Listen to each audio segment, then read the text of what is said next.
TDP కార్యాలయంలో మంత్రి నారా లోకేష్ని కలిసిన తెలుగు శక్తి పార్టీ అధినేత బివి రామ్ విశాఖలో జరుగుతున్న గత ప్రభుత్వం చేసిన అన్యాయాలన్నీ కూడా ఆయన వివరించడం జరిగింది. టీడీపీ జాతీయ ప్రధాన కార్యదర్శి మరియు రాష్ట్ర మంత్రి హెచ్ఆర్డీ మినిస్టర్ నారా లోకేష్ గారిని కలవడం జరిగింది.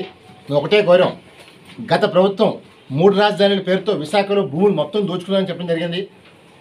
ఆ బాధితుల కుటుంబాలకి న్యాయం చేయమని, ఎందుకంటే భూమి ₹1,00,000 అయితే 30,000 చేతికి పెట్టి దౌర్జన్యం రాయించుకున్నారు. ఇవాళ భీమిలిలో చాలామంది బాధితులు చాలా ఆందోళన వ్యక్తిస్తారు. ఒకసారి రమ్మించడం జరిగింది. అలాగే ఆంధ్ర యూనివర్సిటీ మాజీ వీసీ ప్రసాద్ రెడ్డి గారు ఆయన హయాంలో నిధులు అవతవకలు చేశారు. అలాగే చాలామంది ప్రొఫెసర్ని అర్హత లేకపోయినా సరే నియమించారు. కొంతమంది పిహెచ్డీ స్కాలర్షిప్ పిహెచ్డీలు కూడా ఆయన కావాల్సిన మనిషికి ఇచ్చారు. కాబట్టి ఆయన హయాంలో ఇచ్చిన అన్ని దర్యాప్తు చేసి అవన్నీ విత్డ్రా చేయడం కొట్టడం జరిగింది. అలాగే ప్రసాద్ రెడ్డి పైన చట్టపరమైన చర్యలు తీసుకుని అరెస్ట్ చేయడం కొట్టడం జరిగింది. ముఖ్యంగా ఆంధ్ర యూనివర్సిటీలో రాజశేఖర్ విగ్రహం ఉంది. విశ్వవిద్యాలయంలో రాజశేఖర్ విగ్రహం ఉండటానికి వీలు లేదు. మరి ఎందుకు నడిపిస్తున్నారో తెలియదు. ఆ విగ్రహాన్ని తీసేమని చెప్పారు. లేకపోతే తెలుగు శక్తి త్వరలో తొలగించిపోతుందని చెప్పాం. ముఖ్యంగా ఇవాళ గాజువాకలో విశ్వేశ్వర నగర్లో అక్కడ అధికారులు ఇంకా మైండ్ సెట్ మారలేదు.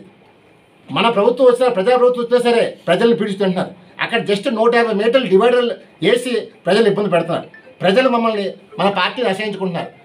మేము ఒకటే చెప్పాం, ప్రజాప్రభుత్వం కాబట్టి ప్రజలకి ఏం కోరుకున్నారో ఒక అన్నగా, తమ్ముడుగా, కొడుకుగా, మనవడుగా మీరు చేయండి సార్. మీ వెంట ప్రజలు ఉన్నారు. ఇవాళ ఆంధ్రప్రదేశ్ ఇవాళ కూటమి ప్రభుత్వానికి 120 సీట్లు ఇచ్చారంటే కేవలం చంద్రబాబు నాయుడు విజన్ లీడర్ కాబట్టి ఈ రాష్ట్రాన్ని కాపాడాలని చెప్పి పవన్ కళ్యాణ్ చంద్రబాబు కలయికతో ఆంధ్రప్రదేశ్ అభివృద్ధి చెందే ఉద్దేశంతో ప్రజలు ఓటిచ్చారు. ఇవాళ Vaikapa party red book open కోరుతున్నాను.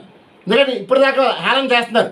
రెడ్ బుక్ అన్నారు. ఏది నాకు రెడ్ బుక్ ఏదని చెప్పి హేళన చేస్తున్నారు. దయచేసి ఆ రెడ్ బుక్ని విశాఖలో స్టార్ట్ చేయమన్నాను. కోడిగూడు శాఖ మంత్రి అమర్ని మన పార్టీలో మనం భిక్షిస్తే ఇవాళ మన పార్టీనే తిడుతున్నాడు. గతంలో పల్లా శ్రీనివాస్ గారు బిల్డింగ్ కూల్చేసిన అధికారులు ఇవాళ అమర్ బిల్డింగ్ ఇప్పుడు దాకా కొంచెం నోటీస్ ఇచ్చారు. ఏంటి అడుగుతున్నాను అంటే అధికారులు ఎందుకు కుమ్మకాస్తూ అడుగుతున్నారు అంటే మన అధికారులు ఉన్నా సరే, కేవలం అధికారులు మన ప్రభుత్వం ఉన్నా సరే అధికారులు ఇంకా వైసీపీ కుమ్మకాస్తున్నారు. దయచేసి మన ఎలాగైతే సీఎం రేవంత్ రెడ్డి గారు కూల్చారో హైదరాబాద్లో, అలాగే అమర్ కాంప్లెక్స్ కోల్చు